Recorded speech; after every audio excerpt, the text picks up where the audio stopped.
is a battle for your ears and your wallet, and tonight it's being fought right here in Atlanta. Record company executives met to talk about the music business in an internet world. The industry was worried that Napster, a popular online music service, would cost the industry sales. Now that Napster's gone, music sales are worse than ever.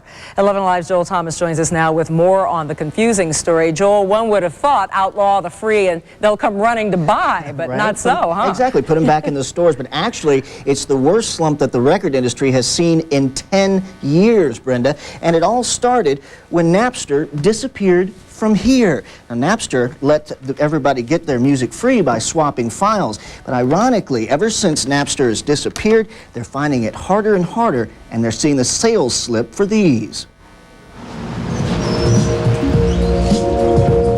We sell CDs, comic books, DVDs, magazines, pop culture. And pop culture is inextricably tied to computers. Here, in a glowing mecca for the music-minded, something's wrong. Like elsewhere, sales are off, down 5.5% nationally. Some say without free internet samples, they are less motivated to rifle the racks. I think in the end, it actually increased my CD, consumerism, simply because I enjoyed buying CDs more. And that's just an example of what happens. Ironically, the people who said they didn't have a prayer with Napster around tonight meet in an Emory church. Business is about selling records to mass markets of people. But they admit they're stuck. Consumers want internet music free. Record labels can't figure out how to do it or track it. Not to monitor it to see how much money am I making, but to monitor it to figure out, like, who's listening to your music.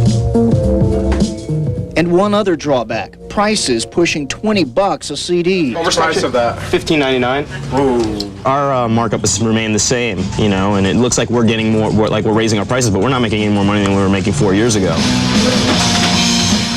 The record company is not willing to blame all of its problems on life after Napster, but people are starting to find new ways of swapping music files again on the internet, and the record companies still don't have a way of controlling what's on here while making sure you buy these too.